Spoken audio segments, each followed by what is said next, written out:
delicate. Oh my God, he's fighting that one. I know. I think they're fighting for the And food. dive site called Aquariums, actually also a shark sanctuary. As you can see here, we do have two That's species a of sharks. big Like our mouth. shark, this beautiful long one right here with spots all over their bodies. And the reason why they are called zebra sharks is that when they are born, they have stripes like a zebra, but then those stripes break into spots. The other shark that we have in here, though I cannot see it, is our bonnethead shark, and they basically are the smallest in the hammerhead family. So just look out for a small little shark that basically looks like a hammerhead. We have one right there behind you, Steven. That is our bonnethead. And another thing that we have in here is a close relative to the shark, and that is our stingrays. And you guys can see perfectly right up against the window, we have our mangrove and our southern stingrays. And like you were mentioning, they've been conditioned to be against the glass, right, Steven? Exactly. Now, if you guys really kind of pay attention to their mouths there, it looks really, really interesting. They have what, instead of having many teeth like you and I have, they have two just top and bottom, kind of like grinding plates.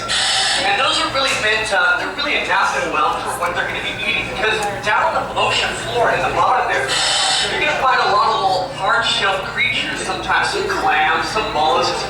And those things have really tough shells, so those two grinding plates are perfect for cracking it on open and getting the tasty morsels that are inside. That is correct. So stingers are bottom feeders. They basically feed on anything that lives at the bottom of the ocean floor. You see its Really gills? To see how these guys actually eat, how they use those grinding jaws that they have. But since there's sharks and stingrays in there, Steven, aren't you scared to be in there with the sharks and stingrays? Oh, not at all, actually. You see, we have a bunch of teeth, too. We don't go around biting everybody. You know, in reality, neither do sharks either. Or stingrays, for that matter. They're not going to be stinging anyone.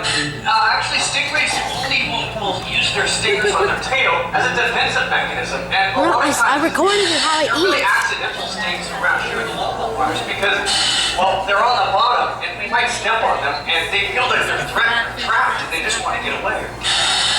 But in regards to sharks, really, most sharks are actually rather small, and we can learn quite a bit from them. Like, for instance, sharks get cancer, but they're able to actually fight off their immune system. Their bodies can actually fight off the cancer, and they can survive. So we have quite a lot to learn from these creatures in here. They're very important. Sharks are apex predators. They're at the very top of the food chain, but they maintain fish populations at healthy levels. If you guys want to learn more about sharks, we do have our shark movement outside.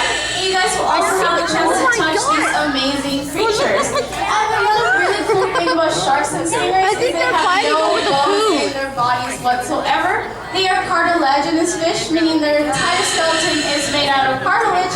Cartilage is the same material that we find in our nose and our ears. The other type of fish that we like to talk about in here are the bony fish, those fish that do have bones. Like you mentioned one of them earlier, our queen slinger bird. We have one of them right on your right-hand side right there. And what can you tell us about that queen slinger bird, Steven? Well, he is just going to get much, much bigger than that. Those Queensland groupers get to be the size of a VW bug. They'll get to be about 9 feet across at their maximum.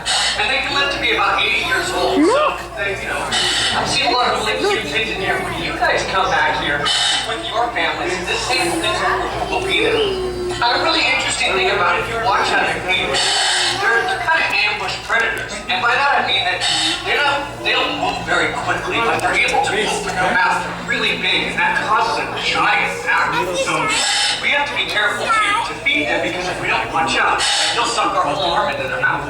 That is correct. That fish will get really huge, about 9 feet in length and 900 pounds. It's a gigantic fish. But you see, we have one of your divers right here. Great seats, huh? A lot of our other bony fish, especially the golden trevallies, those fish have the yellow forked tails and the vertical bars. And those bars are getting darker. Can you tell us why that is? Yeah, actually, as you guys enter through the aquarium, come back here when it's not feeding time and check out those same fish, and you'll notice those black bars are they kind of faded away or are non-existent.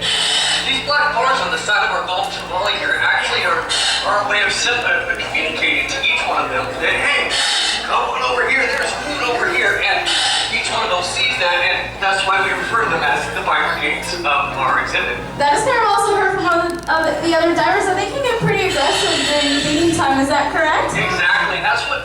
This is what my diver friend here is doing is basically trying to keep those fish off of all the rest of the fish. Now, how many people out there want a goldfish?